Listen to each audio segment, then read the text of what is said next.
अब यहां पर एक नई परिपाटी चलती है कि जो हारा हुआ राजा है उसकी बेटियां, उसकी पत्नियों को सेक्स स्लेवरी करवाई जाएगी।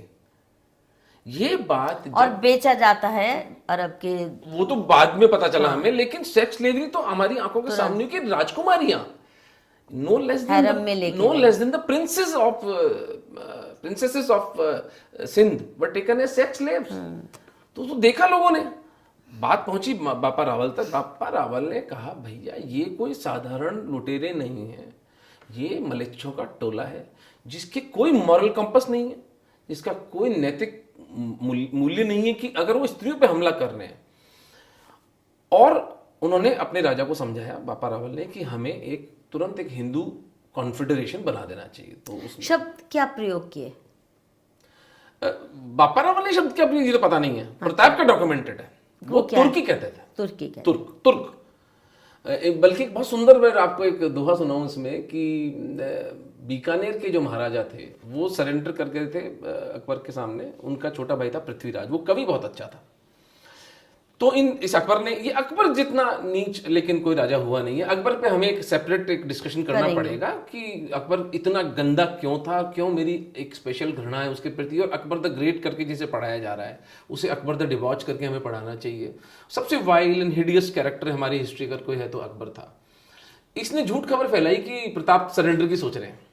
ये सब बकवास है, ये सब कहीं कहीं प्रताप ने जो तीसरे साके में अपने परिवार का, अपने मित्रों का जो नरसंहार देखा था, उसके बाद गिरे से गिरा आदमी होगा तो वो तो प्रताप थे जिन्होंने कहा मैं इस मलेच्छी से बदला लिए बिना नहीं सरेंडर, मैं सोच नहीं सकता इसे कॉम्प्रोमाइज करने की। तो उसने एक ताने का एक कविता लिख के भेजी कि मैंने सुना है कि जो सूर्य जो है वो पश्चिम से उगेगा, और मैंने सुना है कि आपके मुंह से इसको झांपना सुनने को मिलेगा, आप कॉम्प्रोमाइज करने की सोच रहे हैं। तो कितना सुंदर उसका उत्तर देते हैं प्रताप। तुर्क कुहाशी मुखपति इण मुख सु एकलिंग, उगे जया ही उगशी प्राची बीच पतिंग।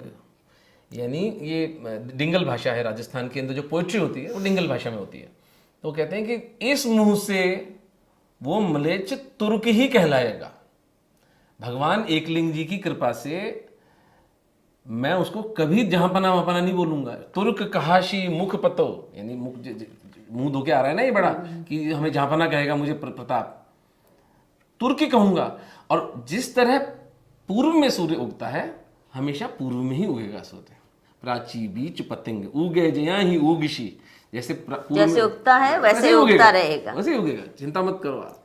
और उसके बाद तो आगे कि मैं जब तक खड़ा हूं, मैं मेरे सर पर वो वार खाऊंगा लेकिन हिंदू धर्म का क्षय नहीं होने दूंगा। प्रताप वो आएंगे कहानी पहले। अलग अब है, आइए कहानी अलग। राजा तो दाहिर हम के भाई आए। अब just as a footnote कि the women took their fair revenge on Qasim. उन्होंने जाके उसको खलीफा को बोला कि इसने हमें सेक्सुअली पहले एक्सप्लॉइट कर लिया है। उसी खलीफा ने कासिम को चमड़े की खाल में सिलवाकर एक पहाड़ के ऊपर से गिरा के नीचे मार डाला। वाह, ठीक है। So they had the revenge and then the ladies killed themselves, they stabbed each other. या सेक्स स्लेवरी तो राजकुमारियां वो सिर्फ इसलिए जिंदा थी कि उन्हें अपने बाप का बदला लेना था। और उन्होंने प्लान बनाया कि यार इससे एक ही तरीका है, इस पागल कौम से एक ही तरीका है, इनको आपस में लड़वा दो। और ये डॉक्यूमेंटेड चीज है, ये करवा। कहाँ डॉक्यूमेंट हुआ? ये अरब एनल्स में है, मुझे निकालना पड़ेगा वहां से कि ये हुआ है। ये तो सर्वविदित है, ये बात ऐसी है जो कुछ ढकी छुपी नहीं है। मतलब this is also part of oral history. ये तो कासिम की मृत्यु तो डॉक्यूमेंटेड है, ये ओरल हिस्ट्री नहीं है। डॉक्यूमेंटेड तो है। हाँ, मिल जाएगी, अरब एनल्स में है, अरब एनल्स हमारे पास नहीं है। ये अरब एनल्स में, क्योंकि हमारी रुचि थी कि उसका अंत क्या हुआ। लेकिन ये होने से पहले कासिम दोबारा भारत पर आता है, और वो आता है इस बार उत्तर से। तो अभी तो मर गया था, फिर कैसे दोबारा आ मैंने गया? कहा ना, मैंने उसका अंतिम हश्र बताया आपको। अच्छा। मैंने बताया ये हुआ उसके साथ में। लेकिन वो भी मरने से पूर्व वो उत्तर जाता है और दिल्ली, और इधर से होता हुआ, जब दिल्ली थी नहीं, उधर से होता हुआ जब ये मारवाड़ के आसपास, हमारा हिंदू कॉन्फेडरेशन तब तक बन चुका था। यानी बापा रावल नाग भट्ट करके राजा हुआ। नाग भट्ट एक बड़ा प्रतापी राजा था, इधर मालवा का था। तो उसके बारे में अलग कभी चर्चा हो सकती है। वो इतना प्रतापी था, उसके बारे में कुछ डॉक्यूमेंट्स भी अच्छे मिले हैं, कुछ शिलाखंड वगैरह। और पुलकेशिनी राजा करके था एक गुजरात का। तो हमने एक पूरा हिंदू फ्रंट बनाया, ऐसा कहते हैं, क्योंकि बहुत स्केची डिटेल्स मिलती हैं। सब उस वक्त के हिस्ट्री जो ऐतिहासिक रिकॉर्ड है वो जला दिए गए। कैसे जला वो दिए गए, ये यूनिवर्सिटियों बोल दो। में जो हमारी नहीं नालंदा में मतलब नालंदा तो इससे पहले जल चुकी थी। नालंदा 13th सेंचुरी में, सॉरी, नालंदा, तक्षशिला, विजय ये सब रिकॉर्ड्स हमारे थे जो जला दिए गए। और शिलाखंडों में जो हमारे उकेरा हुआ था सारा इतिहास, औरंगजेब ने मेवाड़ में 650 मंदिर तोड़े हैं, जिनमें से कि विश्व प्रसिद्ध जगदीश टेम्पल जो कि उदयपुर में हार्ट में स्थित है आज भी, वो भी तोड़ा गया था। नहीं, और सबसे बड़ी बात है because temples apart from other things they were centres of learning. History की तो ये जो एक फैलाई जाती है कि हमने कुछ लिखा ही नहीं तो इसका मतलब हुआ ही नहीं होगा, ये हरवंश मुखिया का अभी कुछ ही दिन पहले आर्टिकल था इंडियन एक्सप्रेस में राम मंदिर को लेके।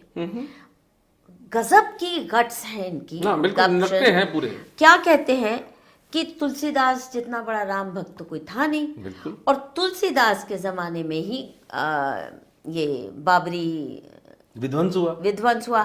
सुनो वो कहते हैं क्योंकि तुलसीदास ने कुछ कहा नहीं तो इसका मतलब विध्वंस नहीं हुआ। नहीं तो वो जरूर कहते, पर गुरु नानक कह चुके थे।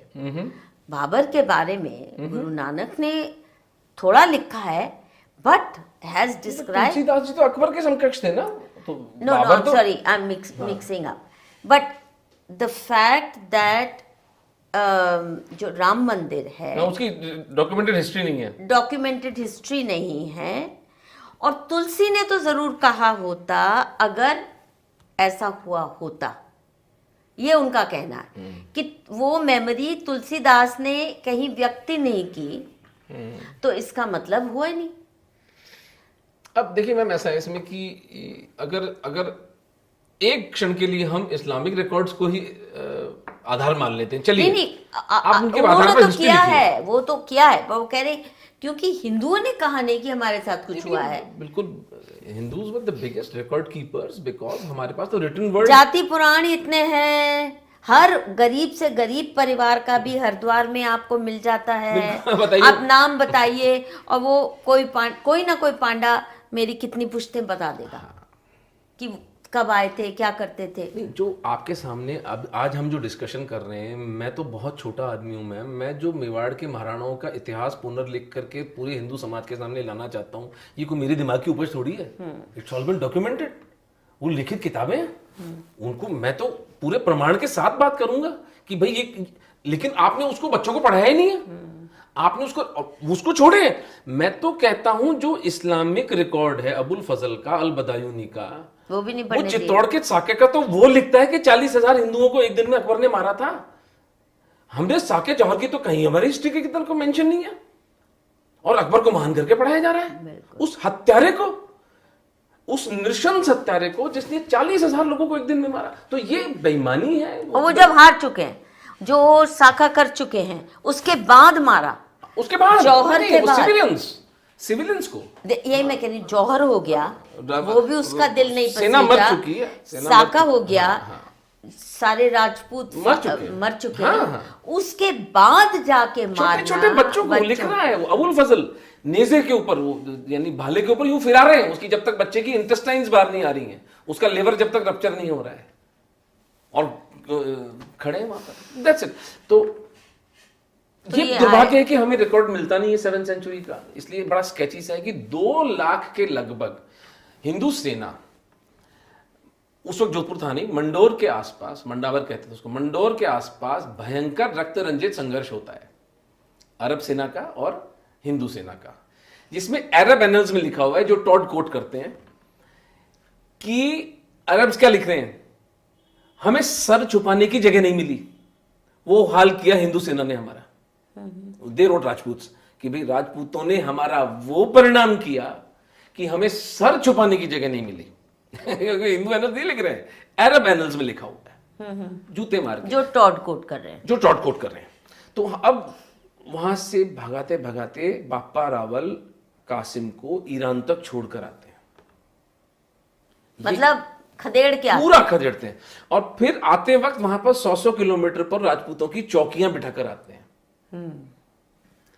बापा की दूरदृष्टि आज से 1400 वर्ष पहले, जो मुझे आज के हिंदुओं में नहीं नजर आती, आज के मिलिट्री स्ट्रेटेजिस्ट में उतना आत्मबल ही नहीं है, उतना विजन ही नहीं है, क्योंकि उतनी सोच भी नहीं है। जो आदमी एक क्षण में समझ गया कि जो राजा जो बच्चियों को और स्त्रियों के ऊपर हाथ डाल रहा है उसके साथ कोई नरमी नहीं बरती जा सकती। यू कैन नॉट को एग्जिस्ट विद मैड डॉग्स। पागल कुत्ते के साथ सहअस्तित्व नहीं होता, सर में गोली मारी जाती है। ये स्पष्ट सत्य जिसको समझ में आया, उसका परिणाम मैं आपको समझाता हूं। और फिर वो गए अफगानिस्तान, गजनी शहर के अंदर सलीम नाम का राजा बैठा था, जो कि कॉप्टिक क्रिश्चियन से लोग अफगान्स बने थे। कॉप्टिक क्रिश्चियन इजिप्ट से आए थे, अफगान्स आर ऑल और कॉप्टिक इजिप्शियंस। उसको पीटा, हराया और वहां अपने भतीजे को बिठाया। फिर एक मजेदार काम किया बापा रावल ने, उनको कहते हैं कि कुछ 1000 स्त्रियों से शादी की और सबसे बच्चे भी पैदा किए बापा रावल ने। और वो आज जो ये नौशेरा पठान है, they are all direct descendants of Bappa Rawal. Do they recognise? No they can't, because Bappa came back, he had to come to Chittor. इन सब पठानों का जो नाम पड़ा उनकी माताओं के नाम पर पड़ा। अच्छा। They were named after their mothers.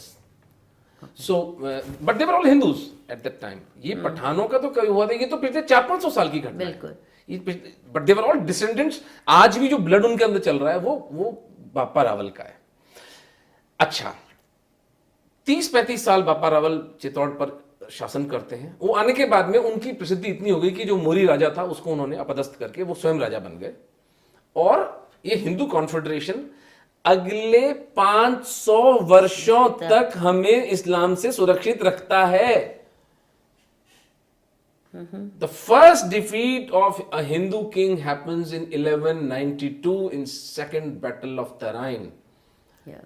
But the 500 years between the interim, 500 years. At the time when Islam was spreading elsewhere, It was stopped here. genociding everywhere. Sindh के आगे, इंडस के आगे नहीं आने दिया। नहीं आने दिया 500 साल। That was बापा रावल।